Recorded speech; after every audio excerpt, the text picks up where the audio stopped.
We're in the month of Nisan, and Nisan, the name of the month of Nisan, even though technically it's not in origin, it's not in the Torah, it's not found in Tanakh, but Chazal later took the word Nisan, which is an adapted word from other cultures for this month, for the first month of the spring, and read into the word as a Lashon Kodesh, as a Hebrew word. And Nisan coming from the root word of Nisim, or Nes, miracles, which means that the month of Nisan is a month of miracles, a month that represents miracles and embodies miracles. Chazal, our sages also tell us that Kavalam Chodesh Geula, that Nisan was a month that was dedicated and was established as a month for redemption. And not only do we speak about the month in terms of Yetzias Mitzrayim that happened in the middle of the month, but there is a transformation. The going out of Egypt happened in the middle of the month, but there's a transformation of the entire month, that it becomes a chodesh, a whole month that's connected to Geula and redemption. A special quality to this entire month. We don't say Tachnun the entire month. And the pasuk that says Shmoyos HaChodesh HaAviv, you should protect and be conscious of this month of spring. So there's already the Rishonim, the Ramban, right? That what this means is that there's a mitzvah. There's even a mitzvah to remember the entire month. Something about the month itself is connected to a redemptive month, a month of miracles. Not only in the past, but in the present. That's the main thing in this present moment. The sequence that is brought down, that Rizal brings down, that Ari brings down, that the month is connected to the Yud Ke Vav Ke in its correct sequence, which is Yud to Hey, to the Vav, and to the Hey. And when you have the letters Yud, Hey, Vav, and Hey, which also fills out the idea of the verse that says Yisro Shamayim v'Sagal Haaretz, that the heavens will rejoice and the earth will be joyful, means that it's a month of great joy. That's the flow that's coming down into this world, the shefa, the flow, the divine flow that's flowing into this world during this month, has a particular quality of redemptive quality, and specifically connected to the Yud Hoiva, the Yud in the present moment. So there are two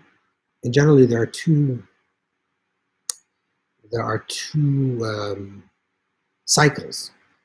There's a cycle of the solar cycle, which is the cycle of Tishrei. That Tishrei is Rosh Hashanah for the solar cycle, the beginning of the new year, which is called Shana.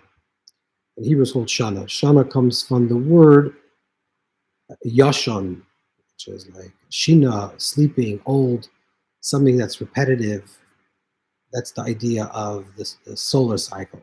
And the lunar cycle, which is connected to Nisan, which is Rishon L'Chachi Hashana, it's the first month of the lunar cycle of the year, the month of Nisan, is specifically connected to the cycles of the moon. And the moon, the Levana, the moon represents the idea of Chodesh, of Chidush, of renewal, of Ischachos, something that's renewed at every moment. Because there is something in this world, especially in the Western Hemisphere, where when the month of Nisan comes around, which is the beginning of Aviv, the beginning of spring, everything becomes alive. Everything that seemed dormant, the thing that seemed dead, it seemed like it was lifeless throughout the winter, and the cold winter, everything starts becoming alive. The Torah and Shulchan Aruch brings down, in the name of the Gaonim, the names of the sages called the Gaonim, that Tchias HaMesim, the resurrection of the dead, will also be in the month of Nisan. And because generally Nisan represents a type of resurrection, a type of awakening.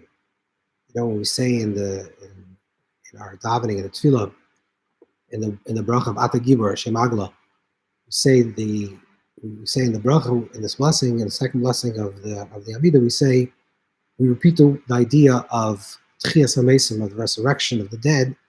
We repeat it 3 times.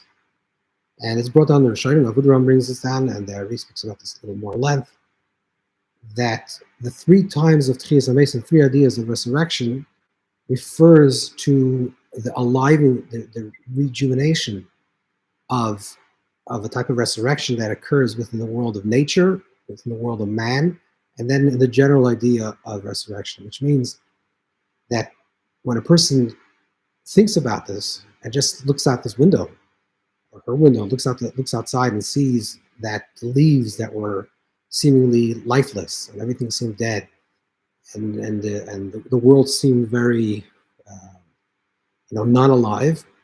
And then the spring comes along and everything starts reawakening and rejuvenating. And that's a type of tchias hameisim, that's a type of resurrection that we actually see in nature.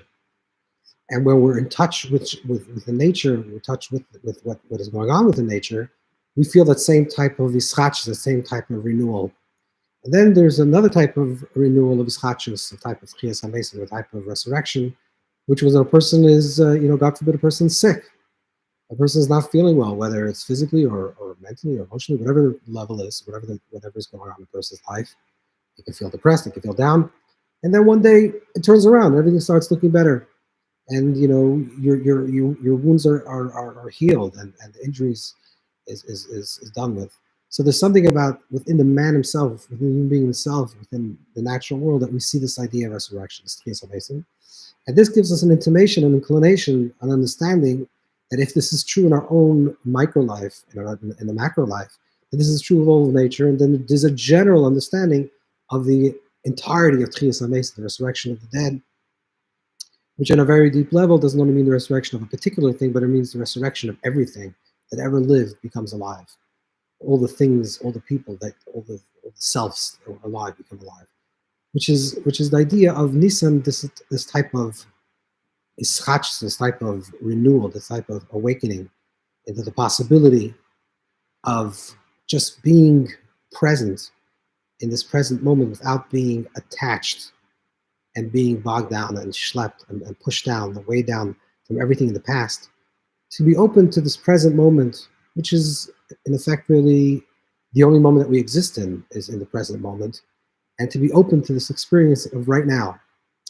And when a person, which is the ischachus of the moment, the renewal of this moment, say this moment is a new moment, and I'm not defined by things that happened in my past.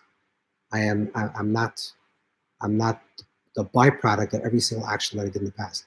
I'm right now experiencing life in the present moment. That's the only way I could experience life, is right now in this present moment. And in this present moment, I'm choosing to see the beauty and the life and the aliveness within life. And that's counter to counter this think that between a person that's very much living for the now, which means I'm just living right now and I just care only about this immediate moment, versus the idea of living for in the now, which means living in the internal moment that is present, which includes both the past and the future, which is the ability in this present moment, in this moment of ischachus, in this moment of renewal, of this continuous renewal creation, what this means is every single moment is a new creation. And that's where we're experiencing life in this ever-present unfolding of this moment, which is the yud that stands before the letters hey, vav, hey. Hey, vav, hey in Hebrew means hoiva, present. And the yud transforms the letter hoiva into something that's ever unfolding. Instead of the word asa, which means has done, yasa means it continuously being done. If you place the letter yud in front of a word, it makes it something continuous, like the Alter Rebbe writes, Tanya. So this idea of the yud hoiva means that it's an ever continuous unfolding present. And when we're in this present moment, we can reframe and recontextualize everything that happened in our past and imagine everything that should happen in our future.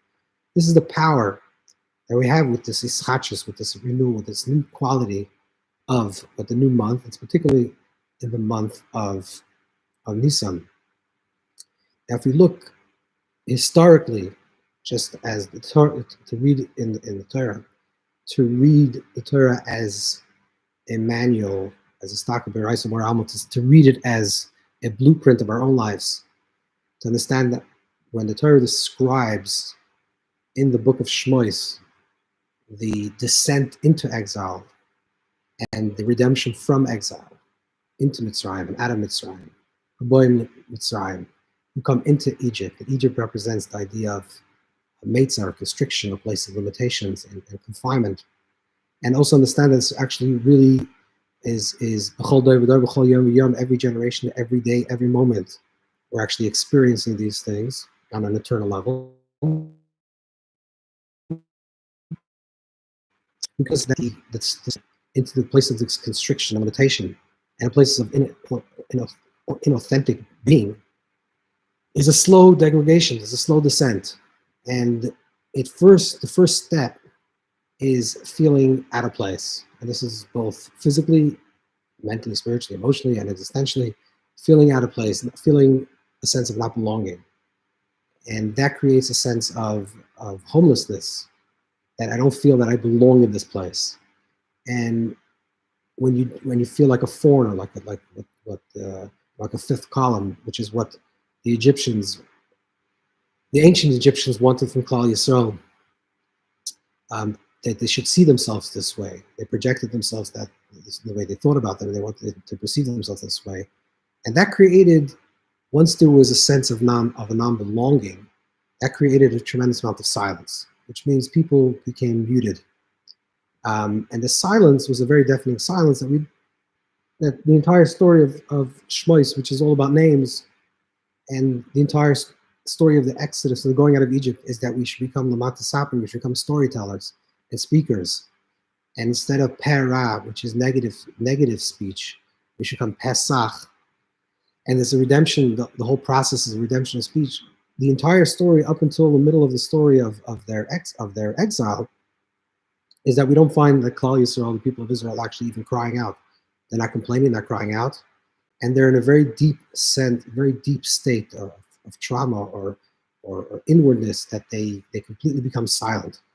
And they don't speak, and everyone's silent, and there's no voice, and there's no names. The people that started off, these are the names of the people of Israel entered into Egypt, eventually become, Vayikach Ish Levi Bas Levi, that a man from the house of Levi takes a woman from the house of Levi, unnamed people. And this silence eventually comes into a state where it becomes a completely codependency, or being influenced by the external surroundings, that you just become an extension of everything else, of everyone else and everyone else's opinion, because you lost your sense of belonging and your silence, until a point where you become completely shikha, a complete forgetfulness of who we are in our essential self, that we forget who we are as individuals, and collectively who we are as a people, that we forget even how to imagine a better future. These are the four levels of descent. And that's why everything on the night of the Seder and the going out of Egypt, the entire story, is always divided into these fours, these great meta structures of four, which are rooted in really the four primary mitzvahs, the four primary activities that we're supposed to do on the night of Pesach, which is the eating of the Korban Pesach, the eating of the offering of Pesach, and the eating of matzah, the eating of maror, and the mitzvah of Magid, the mitzvah of telling the story of the going out of Egypt. And these four things correspond very quickly. These four things correspond to this, the homelessness and the lack of belonging corresponds to the Korban Pesach, the offering of the Pesach. That's why it's Selabois. It's about being anchored and finding a home, and every home has to bring their own offering. Magid, speaking about redemption, is to counter the idea of the silence, the muting of sound, of voice. Matzah, which is completely uninfluenced, which is that's why it's called lechem oini. It's called poor man's bread, because it's not, in order to create it, you don't need many ingredients, so it's uninfluenced by ingredients. It doesn't need an amount of sugar or amount of salt in order to become a food. Represents the idea of matzah, and that's why it's bread of freedom. And maror brings us to a place of remembrance.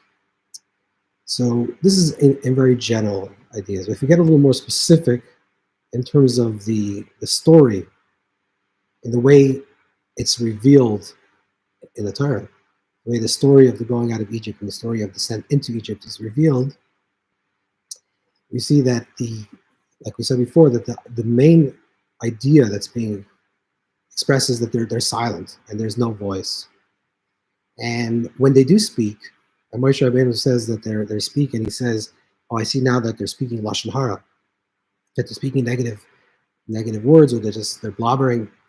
So they have speech, but their speech is not an externalization of something that's internal. It's just external talk. So they're missing that, and they're missing that sound. They're missing that voice, their authentic voice.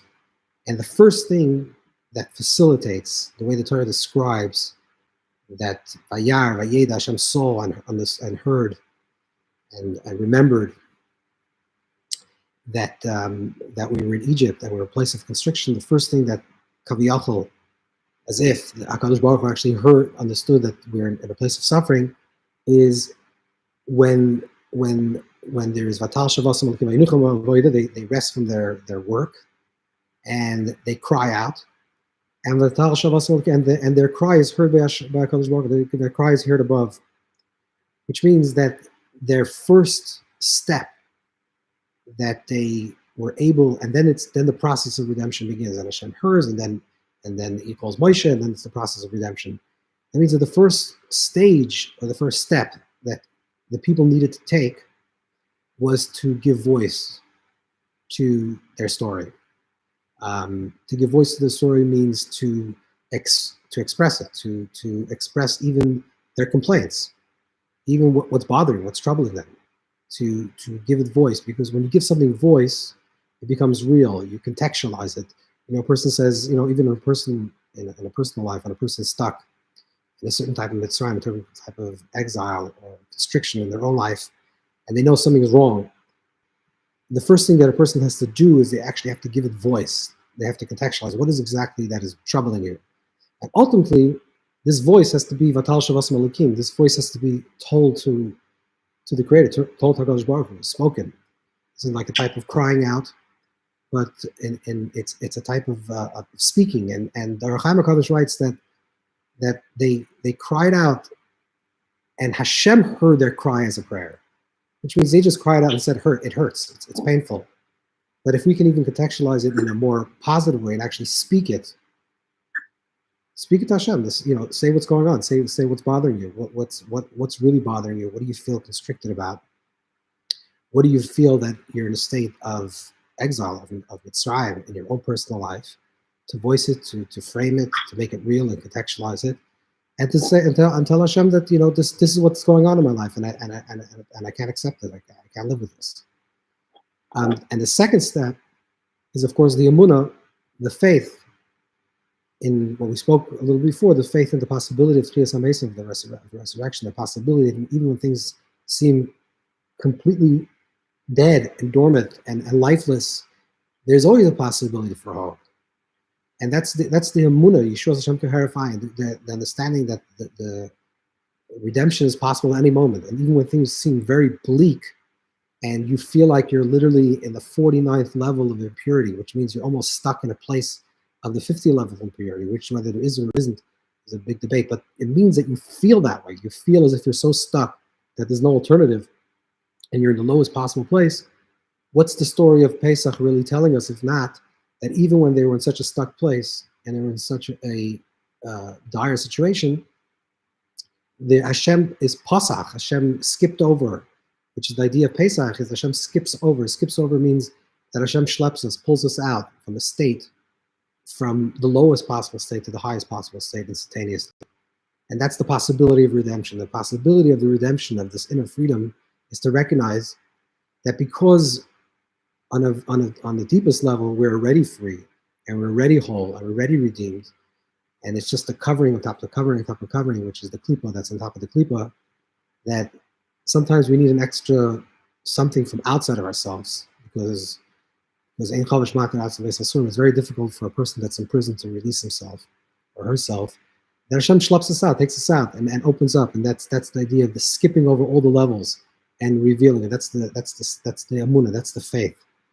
So it's the speaking about it, and it's the faith in it, and it's to imagine the possibility of your redemption. That's why the Torah tells us that the first mitzvah that Klal Yisrael receives, the first commandment they received in Egypt, is a Chodesh Zalachem, which is this new month. This new month means that it's a new month, it's a new possibility.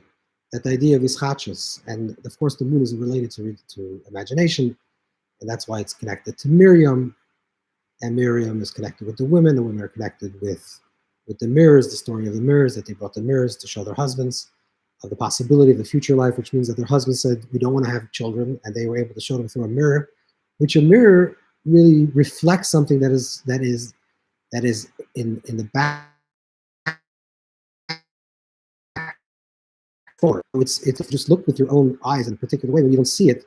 But if you look with your power of imagination, that's why Miriam stands to see from a distance. It's not so mirachik. She stands from a distance to see what's happening with Moshe Rabbeinu, because it's not a type of seeing that you're close. It's not a type of observation I can say, I see it clearly, this is what's going to happen. But I can imagine it. I can see it in my place of imagination. So that's another important thing. So we have to the complaining or the speaking about it, what is really troubling, and in that doing that in a state of a conversation, of a type of hisbadus or hisbadus, a type of conversation that we have, which was Askari, many tzaddikim write about it. This idea of speaking to Hashem, like a person speaking to a friend, to really speak it, and then to imagine the possibility, and then to have faith in the possibility that it could happen, and then to imagine the possibility of what exactly do you want to happen in this moment, where it's the internal present moment that's new. What is your imagination? What do you imagine yourself to become and to be in the state of redemption, and the redemption, the inner redemption that you wish to achieve? And then to speak about Yitzias Mitzrayim, then to not only to imagine it, but to speak about it, actually to do magid, to speak about the redemption, and ultimately, and that's the story of the going out of Egypt, the story of the Exodus. The ultimate state is when they reach the sea, which they're told is they come to the sea, and they start crying out, and Hashem says, the Egyptians are following them, and they're about to enter into the sea, and they're going to be swallowed up, and they're about to be killed. So they cry out, and Hashem says, why are you crying? He tells Moshe Rabbeinu, why are you crying? Speak to the people of Israel, let them move forward. We're forward is into the sea. But they had to believe. In other words, if you spoke it, and you had the faith in it, and you dreamed it, and you revealed it, now you have to start living it. If you're speaking about the freedom and you're imagining the freedom, now you have to start living it. You have to live it as if you know that the sea is going to split for you.